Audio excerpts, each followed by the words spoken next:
வெள்ளை முடி இருந்தால் அதை எப்படி கருப்பாக மாற்றுறது? முதல்ல வெள்ளை முடி ஏன் வருதுன்னு சொல்லலாம். வெள்ளை முடி வரக்கு காரணம் என்னன்னு கேட்டிங்கன்னா, வயிற்றில் பித்தம் அதிகமான வெள்ளை முடி வரும்.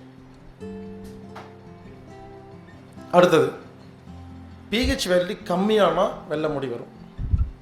அடுத்தது மனதில் கவலை இருந்த வெள்ளை முடி வரும். அடுத்தது சுகம் வந்த வெள்ளை முடி வரும். ஒவ்வொன்றா பார்க்கலாம். அது என்ன பித்தம்? சில பேர் காலையில் பல்லு விளக்கும் பொழுது வாய் கொமட்டுற மாதிரி இருக்கும். அதுதான் பித்தம். பித்தம்னு என்ன? வயிற்றுக்குள்ளே தேவையில்லாத குப்பையெல்லாம் கொஞ்சம் ஜாஸ்தி ஆயிடுச்சுன்னு அர்த்தம். அதுக்கு என்ன பண்ணணும்? 3 மாதத்துக்கு ஒருக்கா பேதி சாப்பிடணும். பேதிக்கு சாப்பிட்றது எப்படிங்கிறத நான் அடுத்த கேள்வியில் சொல்கிறேன். இப்போது பேதிக்கு சாப்பிடணும். 3 மாதத்துக்கு ஒருக்கா பேதிக்கு சாப்பிட்டா அந்த குப்பையெல்லாம் வெளியே போயிடுமா? கிளியர். அடுத்தது pH வேல்யூ. நான் ஏற்கனவே சொன்னேன், 0லேருந்து 7 வரைக்கும் ஆசிட், 7லேருந்து 14 அல்கலைன். நமது ரத்தத்தின் pH வேல்யூ 7.4 ஒழுங்காக மெயின்டைன் பண்ணுற வரைக்கும் முடி வெள்ளையாக மாறாது. அது கொஞ்சம் கம்மியானால் ஆயிரும். அதுக்கு என்ன பண்ணணும்?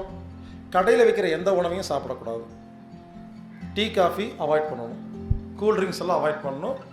பீடி சிகரெட்டு தண்ணியெல்லாம் அவாய்ட் பண்ணணும். இதெல்லாம் pH வேல்யூ ரொம்ப கம்மியாக இருக்கிற உணவுகள். வீட்டு சாப்பாடு தான் சாப்பிடணும். அது சாப்பிட்டாவே போது pH வேல்யூ நார்மல் ஆகிடும். இந்த கூல் ட்ரிங்க்ஸ் எல்லாம் குடிக்கக்கூடாது. நார்மல் வாட்டர், ப்ளைன் வாட்டர் குடிக்கணும்.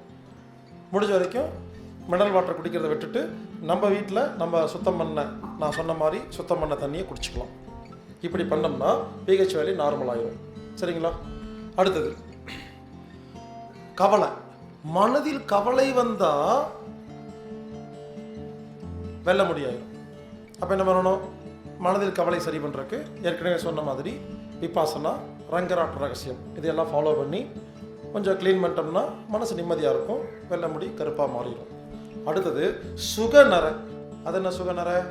சில பேர் இருப்பாங்க, உட்காந்துருப்பாங்க வீட்டில், போய் கேளுங்க. அப்புறம் உட்காந்துட்டீங்க, அவ்வளோதாங்க, ஒரே ஒரு பொண்ணு கல்யாணம் பண்ணி கொடுத்தாச்சு, யூஎஸ் செட்டில்டு, நல்ல மாப்பிள்ளை, மருமக, பேத்தி பேரெல்லாம் பார்த்தாச்சு, அவ்வளோதான், காடு வாங்குது, வீடு போகுதும்பாங்க. அப்போ வெல்ல முடியாது. இனிமேல் வாழ்க்கையில் ஒன்றுமே இல்லை, எனக்கு ஒன்றுமே இல்லை, அவ்வளோதான் அப்படின்னு சொன்னோடனே பித்த ஓவர் ஆகிடும். அப்போ என்ன பண்ணணும்? ஒரு நாளைக்கு ஒரு முறை தான் சாப்பிட்ணும். நம்மளாம் ஏன் தெரியுமா பசிக்குது? நம்ம ஓடுறோம் இல்லையா, அதை பண்ணணும், இதை பண்ணணும், அப்படி பண்ணணும், இப்படி பண்ணணும், அதான் பசிக்குது. ஒன்றுமே பண்ண வேண்டாம்னா ஒன்றுமே பசிக்காது. அப்போது வழக்கமாக வேலைக்கு போகிறவங்க என்ன பண்ணுறாங்க? ஒரு நாளைக்கு 3 நேரம் சாப்பிட்றோமா? ரிட்டையர்ட் ஆயிடுவாங்க. அப்போ 4 நேரம் சாப்பிடுவாங்க. வழக்கமாக வேலைக்கு போகும்போது ஒரு தோசையை சாப்பிட்டு ஓடி போயிடுவாங்க. வேலை விட்டியே வீட்டில் சும்மா இருக்கும்பொழுது தான் 7 தோசை சாப்பிடுவாங்க. எனக்கு என்ன பண்ணுறதுன்னு தெரியல. அப்போ அந்த மாதிரி நேரங்களில் என்ன பண்ணணும்? ஒரு முறை சாப்பிட்டா அடுத்த பசி வரைக்கும் காத்திருக்கணும். ஆக்சுவலாக மதிய பசி வராது. காலையில் சாப்பிட்டு நைட்டு சாப்பிட்டா போதும். அப்போது வேலை வெட்டி இல்லாமல், வாழ்க்கை லட்சியம் இல்லாமல் சும்மா இருந்தால் வெள்ளை முடி வரும். அதுக்கு காரணம் அளவுக்கு அதிக சாப்பாடு. ஏன்னா லட்சியம் இல்லை, ஓட்டம் இல்லை. இவருங்க வாழ்நாள் முழுவதும் நிம்மதியாக வாழணும்னா புது புது லட்சியங்களை சேர்த்துக்கிட்டே வாங்க. நிறைய பேர் என்கிட்ட வருவாங்க, ஒரு 60 வயசு 70 வயசுல வந்துட்டு உடம்பெல்லாம் வலிக்குது, எலும்பெல்லாம் வலிக்குது, உட்கார நிற்க முடியல. ஏன்னா வாழ்க்கை லட்சியம் இல்லை. இவருங்க வாழ்க்கை லட்சியம் மட்டும் இருந்தால் வீல் சேர்ல இடுப்பு கீழே வேலை செய்யாட்டியும் அரசியல் பண்ணலாம்.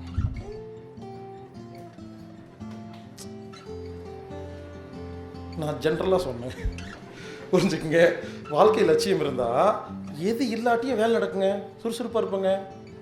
லட்சியமே இல்லைன்னா என்ன உடம்பு உயிர் என்ன பண்ணும்? சரி, நீ எதுக்கு வாழ்கிற? எதுக்குமே இல்லையா, போ அப்படின்னு ஏற்பாடு பண்ண ஆரம்பிச்சிடும். ஒருவேளை 60 வயசு 70 வயசு ஆச்சு, லட்சியம் இல்லைன்னா புதுசாக கிரியேட் பண்ணுங்க, எதையாவது பண்ணுங்க. படிச்சிருக்கீங்களா? உங்கள் ஊரில் இலவசமாக டியூஷன் நடத்தப்படும், போர்டு மாட்டுங்க. சாயந்தரம் 10 குழந்தைங்களுக்கு சொல்லி கொடுங்க. திங்க வேண்டியது, உட்கார வேண்டியது, ஊர் சுத்த வேண்டியது அப்படின்னா அப்போ போயிட்டே இருக்க வேண்டியதுதான். புரிஞ்சுக்கணும், எதையாவது செய்யணும், இதுக்காவது வாழணும், இதுக்காவது ஓடணும். வாழ்க்கையில் லட்சியம் தாங்க ஓட்டம்.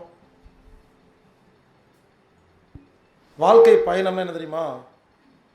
சில லட்சியங்கள் வரும், அதுக்காக ஓடுவோம், கண்ணுக்கு ஒன்றுமே தெரியாது, அது சாதிச்சு முடிச்சோன்னா போர் அடிக்கும். புது லட்சியம் வரும், ஓடுவோம், சாதிப்போம், போர் அடிக்கும். ஏன் போர் அடிக்குது? லட்சியமே இல்லை. அதனால் இங்கே பாருங்கள், சுகநர வர்றதுக்கு காரணம் லட்சியம் இல்லாமல் வாழ்க்கையில் அடுத்து என்ன பண்ண போகிறோன்னு தெரியாமல் சும்மா இருந்தால் இப்படி வந்துடும். எதையாவது ஓடுங்க. இன்னொரு ஐடியா இருக்குது. மூளைக்கு தலைக்கு ரத்த ஓட்டம் போனாவே வெள்ளைப்பொடி கருப்பாயிரும், முடி முளைச்சிருங்க. அதுக்கு ஒரு ஐடியா. காலையில் எந்திரிச்சோடனே கட்டில் இருக்கு இல்லையா, கட்டிலில் இங்கே பாருங்க, காலில் இருந்து இடுப்பு வரைக்கும் கட்டில் வரைக்கும் இருக்கணும். கட்டில் இருக்கணும். காலில் இருந்து உள்ளங்காலில் இருந்து இடுப்பு வரைக்கும் கட்டில் மேல் இருக்கணும். இடுப்புலேருந்து உடம்பை கட்டிலிருந்து கீழே தொங்க போடணும், ரத்த ஓட்டம் கீழே போகிறக்காக. 2 கையை ஊனிக்கணும். 2 கை தரையில் ஊனி இருக்கணும். இடுப்புலேருந்து உடம்பு கீழே தொங்கிட்டு இருக்குது, இடுப்புலேருந்து கால் மேலே இருக்குது. கற்பனை பண்ண முடியுது இல்லைங்களா? அந்த பொசிஷனில் இப்படி தலைகீழ நின்றுட்டு தலையை சுற்றணும். 50 முறை வலது பக்கம், 50 முறை இடது பக்கம், 50 முறை வலது பக்கம், 50 முறை இடது பக்கம். இப்படி சுற்றினீங்கன்னா என்னங்க தெரியுமா? ரத்த ஓட்டம் மூளைக்கு நிறையா போகும். அப்போ வெள்ளை முடியெல்லாம் கருப்பாக மாறிடும், முடி கொட்டுறது சரியாக போய் மறுபடியும் புது முடி முளைச்சிடும். இதை எனக்கு ஒரு சொல்லி கொடுத்தாரு சென்னையில். அவருக்கு ஒரு 60 வயசு இருக்கும். நேரில் பார்த்தீங்கன்னா 40க்கு மேலே சொல்ல மாட்டீங்க. அவர் டெய்லி சுற்றிட்டு இருக்கிறாரு. சும்மா அதை சுற்றுறது இல்லை, அவர் சென்னையவே சுற்றிட்டு இருக்கிறாரு. அவர் வீடு வந்து ஏதோ மீஞ்சூரோ எங்கேமோ இருக்குது. டெய்லி காலையில் வேலைக்கு திருவெட்டூருக்கு வரணும். பஸ்ஸில் வர மாட்டார், கால் வர மாட்டார், ஓடியே வருவார். கேட்டால் பொழுது போகல ஓடி வருவார். சாயந்தரம் வேலை முடிச்சுட்டு வீட்டுக்கு ஓடியே போயிடுவார். நம்மள இப்போ எல்லாருமே லேப்டாப்பு, கம்ப்யூட்டரு எல்லாம் வந்துட்டு வேலை கம்மியாகிட்டே வருது. அவர் அந்த ஓடி வராரு, தலை சுற்றுறாரு. அவர் சொல்கிறாரு, இப்படி இருந்தால் தான் ஆரோக்கியமாக இருக்க முடியும், இளமையாக இருக்க முடியும் அவர் சொல்கிறாரு. புரிஞ்சுக்குங்க. ஸோ அப்போது வெள்ளை முடிக்கு என்ன பண்ணலாம்? 3 மாதத்துக்கு ஒருக்கா பேதிக்கு சாப்பிடணும். பிஹெச் வேலையை நார்மலாக வச்சுக்கிற மாதிரி உணவுகள் சாப்பிடணும். வாழ்க்கை லட்சியத்தோடு இருக்கணும். கவலை இருந்தால் அதை சரி பண்ணி சந்தோஷமாக வாழணும். கட்டிலில் தலைக்குப்புறம் இருந்து சுற்றணும். இப்படி செய்யும் பொழுது இல்லை இது பண்ணலாம், சர்வாங்காசனம் பண்ணலாம், சிரசாசனம் பண்ணலாம், அர்த்த சிரசாசனம், இந்த மாதிரி தலைக்கு ரத்த ஓட்டம் போகிற மாதிரி பயிற்சிகள் செய்யும் பொழுது வெள்ளை முடி கருப்பு முடியாக மாறும்.